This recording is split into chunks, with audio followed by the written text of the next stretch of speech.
Good day, everyone. Welcome to this edition of the CEOMasterMindAi podcast. I have a super guest today, Kiara from Predictive Index. Welcome to the podcast and YouTube today. So thank you. Thank you. I'm excited to be here.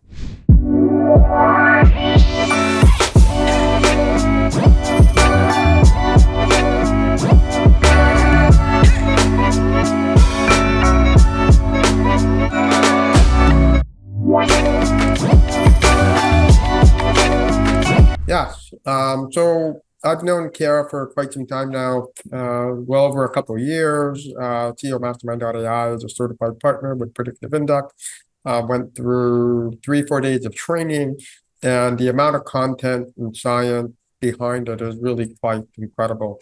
So for today's podcast, what I'll do is I'll kind of just give a little bit of a background of PI. We're going to talk about how Predictive Index fits within the landscape. And, after doing extensive research myself, I decided to partner with them exclusively because I do believe they're the best platform out there.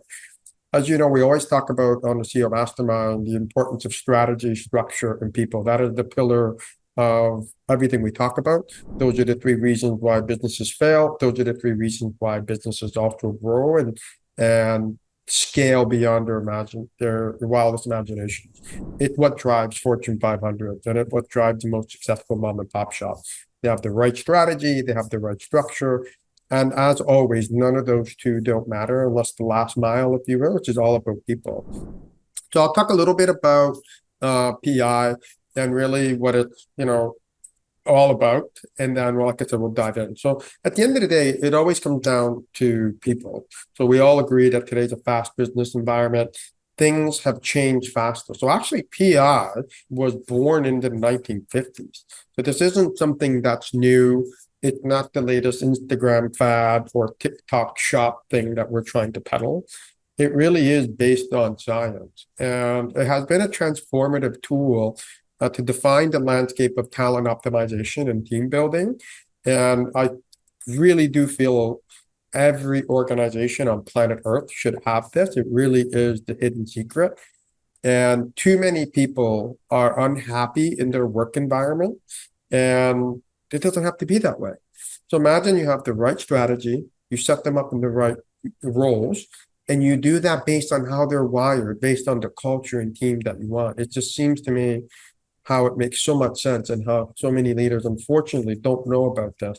And so I think it's a fiduciary responsibility as business leaders and business owners, founders, executives, and whatnot, to make sure that we have the best team.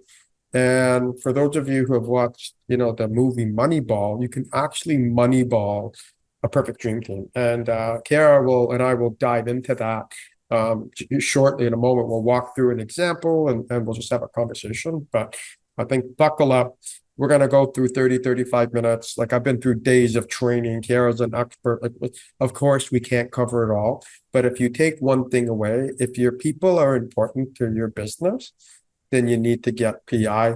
We need to talk. We need to figure out how to build your dream team, because you got to see it to believe it. And we're going to show some of that today. So really in the 50s, he laid down the foundation of PI. Again, it is a science-backed methodology that really empowers leaders and managers to understand the dynamics, right? You get 2-3 people together. I grew up in Fortune 500 in Kraft and Clorox. And we always joked in marketing, you get 2 people together, 3 people together, and you get 17 opinions. And that is the essence of, team dynamic. And, the end of the day, PI stands for the pillars of behavioral science and data analytics. That's what they're about. It's about offering a robust framework to really understand what motivates and what drives individuals. Now, by doing a series assessment, you can quantitatively map out your workplace behavior and people's cognitive abilities and really understand the unique makeup individuals and how they interplay together. The most powerful thing about this is now tens of millions of assessments have been done. So it's based on real life across the globe.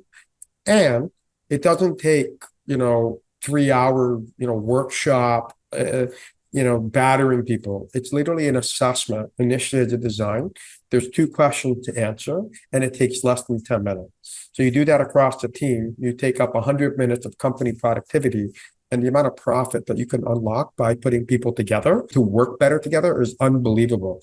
And it's really, the approach is grounded in the theory that every individual possesses a distinct set of behavioral drives. And we kind of see this with other formats, and we'll pull that up on the screen in a moment. But the four core areas are, their dominant, their extroversion, their patience, and also their formality.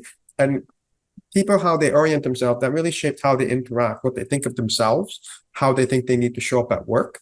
And really, by understanding that, makes you a powerful leader, because, what do the best relationships come from? Your friend or best friend, you just get me. You make things tick, like you get each other. But you can do that with the team. So really, this is all about, building your dream team by understanding them from a psychographic perspective, from a cognitive perspective, how they'll behave, understanding, hey, I got a maverick and a guardian and a promoter. Like, how are we? And these aren't just labels per se, although they're segmentation, but it's really understanding most of the times, how do you show up? And the most important thing is how do you show up at work? Because sometimes, there's a body of work by Todd Herman he talked about this, the alter ego, right? Like we show up differently in different environments based on what we're looking to do. So really the beauty of PI, it's all about engineering. What is the best way that I think Davide needs to show up and Kiara needs to show up at work? And are we compatible? And also, are we compatible within the context of the strategy of the organization? Now, we're going to pull this up and talk quickly about this. So if you're listening to us on the podcast, we're going to talk to it, but you want to go down to our YouTube channel and really try to understand the model. So I'm just going to share my screen here with a chart that gives an overview of the world, because there's a lot of programs out there. And one of the toughest challenges for leaders is essentially, well, which one do I go for? I have this, I have that. So at a super high level on the screen here, we're going to go from left to right. Think about a half circle. And from left to right, you have these 5 distinct areas. And under these 5 distinct areas, there's all these different companies that deliver what PI delivers in that. So it is a holistic ecosystem. So starting from left to right, we have hire, inspire, perform, design, and diagnose. And we're not going to dive into each of those. Today, we're going to dive into design on how you build a dream team. But just for the sake of reference, organizations that are known under the hire perspective, companies such as Tuscarora, Mercer, Glider, companies under the Inspire, MBTI, Gallup, DISC, that's probably the most familiar one that people know there. In terms of perform, there is PerformYard, BetterWorks, 15Five. If you look on the design side, there's a few different ones. Of course, this shows up in there again. And also Preview, which is an assessment I've done. And last but not least, you have the diagnose one, Perceptix, Momentive, WorkHuman, Peakon, WorkLeap, Qualtrics. Those are organizations and platforms that deliver. So the power of PI is that really it covers all of those in one suite. And anyone that has worked with, now I'm going to stop sharing my screen and we'll get right into here with Kiara. But anyone that knows software or technology or logistics, you understand that being vertically integrated is critically important, right? If you have a disjointed amount of systems, they don't talk to each other. They don't give you a holistic view. In particular, what you can get from one area cannot go back to how you build the team. So Sarah will show you an example under the design side. You can do a performance plan between 2 individuals that are great, but maybe they're not working well together. And what is there a development plan, or how do we work with them so that they can gel better? When you have all these different systems, it doesn't talk to each other in a way that you can see the impact of your work on your team. Now, most people say, well, I'm a solopreneur. I work with nobody and I work by myself, so I don't need to worry about a team. And I would caution on that, because unless you quite literally do everything yourself, from your own accounting to your own SEO, your own web design, you're actually not a solopreneur. Even a solopreneur has a web of partners, and you can leverage PI to select, am I selecting the right partners? I've heard so many businesses talk about, oh, I had a bad contract or had a bad, actually, if you use PI, you can kind of filter out probably 50, 70, 80% of the people that aren't even a match right off the hop. Right. Of course, the challenges and transition, but PI will really significantly reduce the amount of churn you have in your organization and ensure that the partners that you work with are people that are compatible with you and your style. So I'd love to hear some of your thoughts on the holistic systems, and then we can dive right into a screen share on the design side of things. Perfect.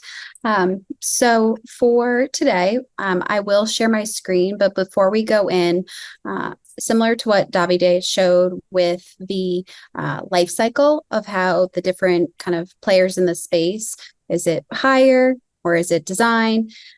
PI is one of the tools that you are looking at an individual's natural drives and behaviors. So how are we going to keep them engaged? But you can utilize that information throughout the employee life cycle. So for example, I'm going to show our design module, but before we go in, just to recap, so PI looks at individuals' natural drives and behaviors, and they're grouped into 17 reference profiles. So think of reference profiles as like a neighborhood, but then your specific assessment is an exact address. So if I share my screen. Also, too, there are 16 or 17 team types as well, if I recall. Yes, I would have to double check on team types, but I believe you're right. Just to get on now the power of, like, if you're designing a team to work at GE, and they're the manufacturing team for the jet engine, they're going to have a very different profile than the engineering team or the innovation team at Tesla, right? Like, they're going to have different mindsets, they're going to have a different need. So your strategy is drive the type of team type you have. And so whether you're a new startup, you can perfectly design what you need. Or if you're an existing organization, you can map those archetypes of your individuals. Do you have the right type of team? Or do you need to change something about the nature of your team? And then you can start making methodical moves to get to the ultimate dream team that you may want. Most organizations have great teams, but there's room for optimization and enhancement. And I think that's where this power of the unlock comes in. Exactly. So just to give you some background, in August, I will be at PI for 5 years. But my first role here was under the customer engagement team, as you can see in the top left hand. So what that was, it was a team that was working underneath the customer success managers, and it was a new role. So if we click on my pin, you can see that I'm a maverick. So I'm an out-of-the-box thinker who's undaunted by failure. We won't go into my exact profile, but looking at the world of work, I fall in under innovation and agility. So these are people that they're kind of good with, okay, where are we trying to go? There's no process to get there. That's fine. They're open to risk, experimentation, but there's 4 different of these. We call this the world of work. This is our design module. So when I was first hired, it was a new role. As a maverick, I'm all the way up here. But this was the first time that when I was hired, my coworker, Allie, who I'm still friends with today, she was hired for the same exact position, but was in the complete opposite quadrant. So the way that we think of this is if you're doing any work within the quadrant you reside in, that's like walking. You can do it, doesn't take a lot of energy. If you were to do any work that's right below or next to those quadrants, that's like running. You can do it, but it'd make you tired. If you are to do any work that's in the quadrant diagonal, we think of that as sprinting. You can't do it for a long period of time. So what PI did is they thought before, okay, we have this new role.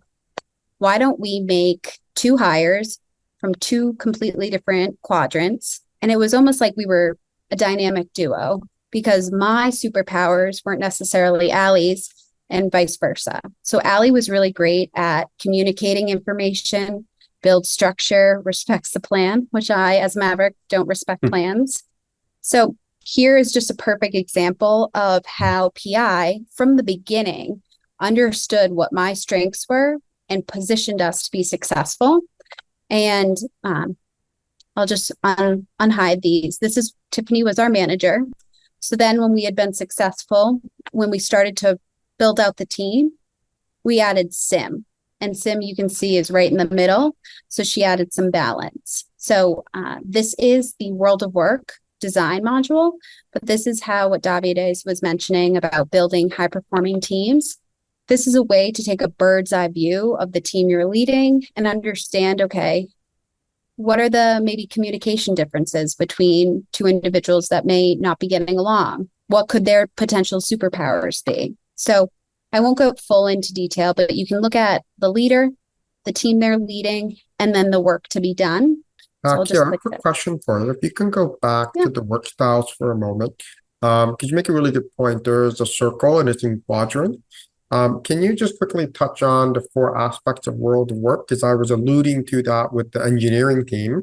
An engineering team for GE jet engine responsible for probably hundreds of millions of lives over its service life, versus software engineering trying to go build something different. Can you quickly walk us through those four quadrants in the world of work, as we say? Yeah, of course. So as I mentioned, innovation, agility, these are the people that are okay with maybe not as much structure, but they know where they need to go. Whereas results and discipline, these are people who are driven and competitive. They communicate concisely, and they're able to make decisions independently. So results and discipline. Then we have process and precision. This was what Ali was in. So they focus on process, predictability. They're well organized, efficient, prefer analytical decision making. And then lastly, we have teamwork and employee experience. We like to think of these as the cheerleader of the team. They're focused on collaboration, relationship building, both socially and interpersonally sensitive. So it all depends on what the team is trying to achieve, but we like to see that it's not like you're all clustered in one area unless there's a main focus, and that's what the company is driving towards. Yeah, so to your point, what you might have, let's say, an innovation team, you might overweight the people in innovation and agility for, like, say, new product development, but you probably still want some folks in the process and precision side on the bottom half world of work, because they'll bring some structure, some project management to it, but you may want to have folks that over-engineer. To no surprise, as you're about to go to team type, you can also adapt the team type to be, in this instance, your team was, and I'll let you go, an adapting team. Yep. So it's looking at, as we can see, it was adapting team. So it gives you kind of some more details on that. But this shows that, we were spread out in a way. We weren't all clustered, as David had said. Going back to the example, though, when you have an innovation and agility team, they're great with the ideas, but you know what? Is it being documented? So it's a nice way to think of, okay, how can we balance it out so we understand what's working and what maybe is not working, and documenting it. So also on the screen here, you can see based on this team type, it gives us strengths, potential caution areas. So if you were to utilize the predictive index design with your team, it's a great way that it's data. So it's not how someone feels. It's saying, here are some strengths of the team, but also let's keep in mind some caution areas. For example, without a clearly defined group makeup, you may struggle to narrow your team's focus on one or two key objectives. So we see that if people are spread out, it's like, okay, what's the main focus of the team? And so people aren't just wearing too many hats. I think what I love about the model, it's holistic, but even if you're listening to the podcast, I encourage you to go down to our YouTube channel. But you can see here there's strengths, potential caution areas, and then there's like activities like team build. There's also like literally everything you need to do to build a dream team is all built within PI. I mean, if you're not going to get an organization more obsessed with the happiness and productivity of people. And that's what I love about this. And it's just so powerful. Awesome. David, do you want me to stop sharing, or was there anything else you wanted me to show?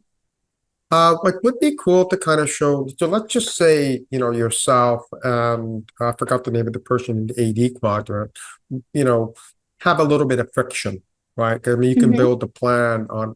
Can you show us a little bit how there's a challenge between two employees and how we might leverage some of these insights to come up with a way to help them work together? Yeah. So what I'll do is I'm going to click on my behavioral assessment reference profile. And as that pops up, done. I'm in a demo account. So here's my reference profile. We won't go through that, but what we do have, and it's funny you mention it. This was pre-COVID. So when we were actually in the office, I had printed out our one-to-one relationship guide and put it between our desks as a daily reminder for me, not Allie. But what the one-to-one relationship guide is, it looks at both individuals' natural drives and behaviors, reference profiles, and it will give you strengths, potential caution areas, and tips when working with one another.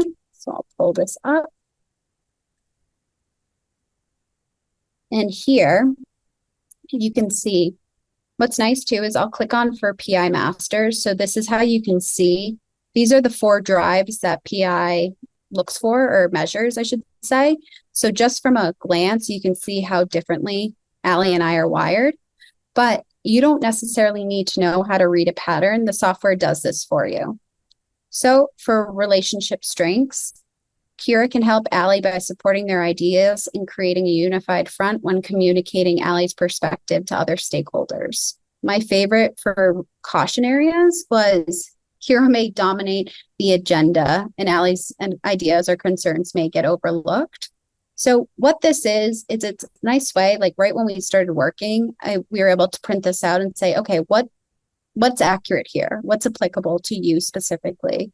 And it uncovered, like for this one, Kiara may be the one who tends to set the agenda.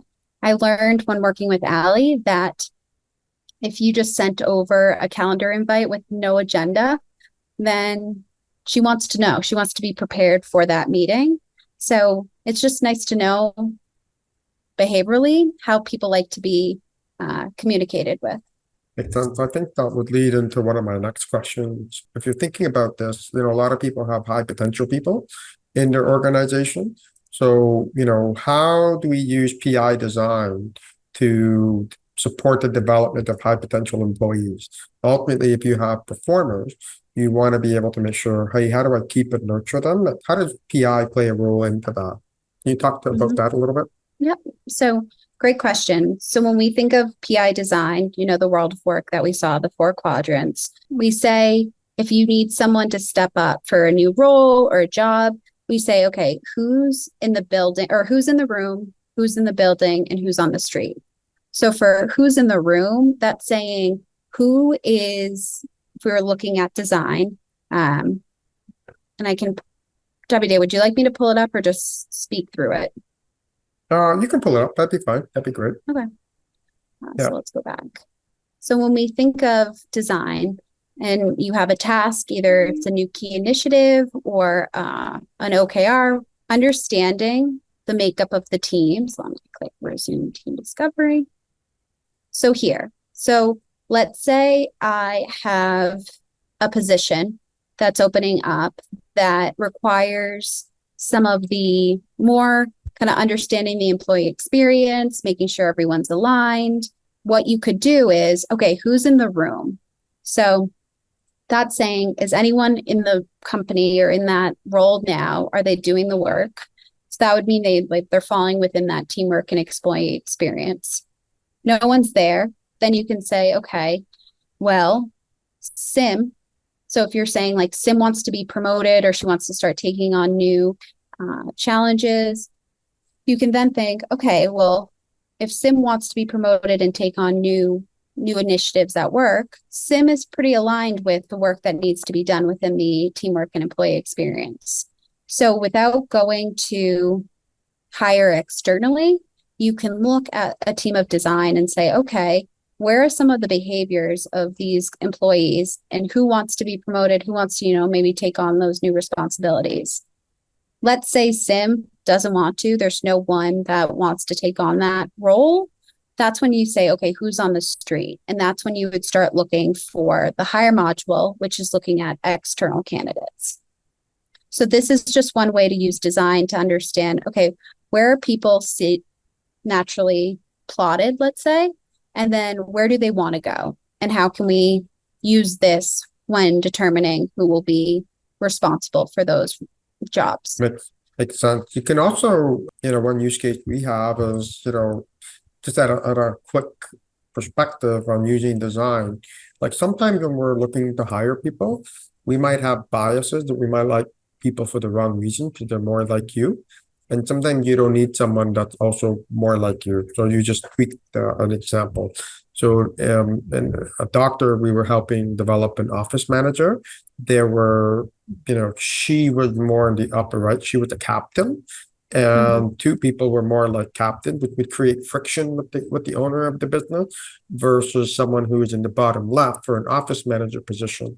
So liked all three of them equally. They went through the process and obviously go through the higher process a bit more robust. But at just a super high level, you can even use design to kind of point you in the right direction. And ultimately, the doctor we were working with ended up hiring the person that was in the bottom left quadrant because that was what was needed for the office manager.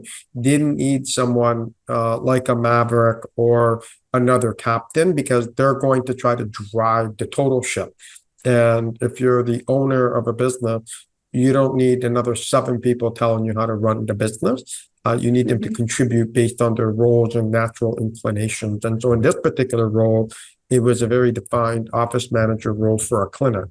And there's, like you said, there's set procedures. They got to like to follow process. They would do follow-ups. There are certain aspects of their behavior that end up being really critical to the job versus someone who may want to innovate or do different things. But if that's not something that the leader wants, they're not going to create friction. And that's where you start getting unhappiness because people's behaviors don't line up with the expectations of the organization or the strategy requirement. And then you end up having churn and you end up having challenges. You have interpersonal challenges. We all know what happens. There's a Harvard study that talks about the impact of a bad hire. Right. So just to think about this, particularly for a plug for the hire piece, but let's say you have an employee that is not doing well or is disruptive. The cost of a bad employee, if you will, or I don't want to say the word bad because it's putting a judgment label on, but someone who's just no longer a right fit for the organization, the impact and lack of productivity could be 10x. So if let's keep the math simple. Let's say they're a $100,000 a year employee. They're unhappy. They're not a fit. They actually cost the organization about $1 million. And so this is a huge study that Harvard did. And so the cost of not optimizing your team is bigger than you think. And the cost of hiring wrong is bigger than most people think. They really, really underestimate it. Even if you think an average team and they're not optimized, at the very least, and I think I'm being really conservative, I don't know if you have any experience on it, but I think if you optimize a team, you can at least 2 to 3x the productivity and happiness of that team just by putting the right people in the right roles, doing the right behaviors that they like. And like you said, I love the analogy that they're walking and they're not running or sprinting. Because if you put people that is not there, how long can someone, unless you're a marathon runner, you're not going to run straight for 4 hours or think about a whole workday, right? So if you're out of congruence with your natural inclination, you're going to get exhausted and you're not going to be at the most productive versus someone who's designed to be a sprinter or whatever. They're doing what they were designed to do. They're in, as people say, they're in their zone of genius, right? Which is what you ultimately want to do is put all your employees in what is their zone of genius and maximum contribution. And the piece that people forget is happiness, right? This is about having a happy workforce that contributes to the mission and vision with the right, roles and with being in the right role, right? Exactly. What are some of the common pitfalls that you see with teams or organizations that leverage PI design or PI in general, but let's focus on the design part. Like what are some of the common pitfalls that they do or improper use of it, if you will? Do you see any of that? I think that PI can be seen as an event-based. So it's like, oh, you did a workshop or, you had a team offsite and you might have gone through this world of work design of the team together. but we say whenever you add a new individual to a team, it's a whole new team. So I think where I wouldn't necessarily say it's a pitfall, but I think it's a learning point of this is an ongoing tool and it should be used daily, understanding, okay, how am I working with this individual? Oh, we've added this new. And it doesn't necessarily have to be a net new role to the company. It might be cross-functionally. I think it's just using it as a reminder that the way you're wired is not necessarily the way that your team's wired. So I think it's just using it more frequently. That's a very good point. Like most things in business, they should be evergreen. You should always have them on. It was Jack Welch's right-hand HR person, Bill's first name, I believe his last name is Carnegie. He said, if organizations treated their financials the way they treated people, even more would go bankrupt. Right. So if you're on, the receiving end of this podcast and saying, hey, is my company, have they put me in the right roles to optimize for me? I think it's something to think about to say, hey, am I in the right role? Does this feel natural to me? Right. And I think that's where our belief system at CEOMastermind is to make sure that you put people in places that they love doing what they're doing and they're naturally wired, right? Life is beautiful, but it is also short. And so we want to make sure that our contribution and happiness, because what ends up happening when people are unhappy, it leads to stress, and stress leads to other health problems. And now you have absenteeism, you have all sorts of other issues that can manifest themselves. So, it's not just about profit and productivity. It is about the health and well-being of the individuals in the organization, and also their contribution to their own family, their own community. It's really a highly connected world. And that's why I get super excited about doing the work with PI, because it goes beyond productivity. It goes beyond profit. Of course, the role of a business is to create profit, but you can have a positive societal impact, because the rate of absenteeism and the rate of sicknesses, unfortunately, are going up as a percentage. Of course, they'd be going up in terms of absolute just because population growth. But when you look at a percentage, there are certain areas that are rising. And I believe that by, putting people in a place that they're more naturally wired to do for a third of their life, it's going to have a super positive impact on the other third. And a third of your life is a third you should be sleeping at 8 hours a day. A third you're working for most people, 8 hours a day, 5 days a week. Although I wish I worked 40 hours a week, but I don't. And then the other third is like, with your friends and family, or just a little bit more, right? Like you're awake, you're doing chores, you're making dinner, just doing stuff for the kids, you're going for a run, meeting up with friends, like, that life happens in the 1/3. And I think that's the piece that having a great work life leads to an overall. People talk about work-life balance. And I don't know that the word is balance. I think it's more about harmony. And they both feed each other. Because if you have a really tough personal life, that feeds into your work life. And as employers and leaders, we can't affect the personal life, but we can set it up for even more success by creating a great workplace environment, by understanding people, setting them up for success, growing their careers by understanding what makes them tick. I think one of the things I'm just thinking about, because we're getting toward the end, and I think we could probably get into like a 10 or 15 minute like a 10 or 15 minute discussion. So I think what we'll do is we'll probably end the discussion there and kind of wrap it all up. I think it's really important that organizations, if people mean anything to you, and they should mean everything to you, you got to stand up and contact us. Look at PI, go to their website. The amount of work is incredible. It's science-based, so it wasn't just the latest craze. It was done in the 50s. And it's also, for the power of it, it's extremely affordable. Like, this is something that a solopreneur business can even afford. Although typically it works well in 20, 25 plus people organizations because you have some dynamics, but there are definitely some extremely strong use cases even for a solopreneur. And most businesses never get past 1 million. Most businesses fail. And a lot of that failure comes to the 3 reasons: strategy, structure, and people. And so by getting the people right, anything is possible. Did you have any closing remarks, Kiara? I would just say, similar to your point previously about how personal life, work life, it's all connected. One of PI's values or mottos is better work, better world. So it's saying that if you feel like you're adding value and accomplished and you're, what'd you say, zone of genius, then you're going to go home and be a better father, a better mother, a better friend. So I think it all goes back to, you know, better work, better world, understand how you can make the most of your employees and that they feel engaged and they want to come back and work. You know, it's not like they're dreading getting up in the morning. Yeah, that's a great point.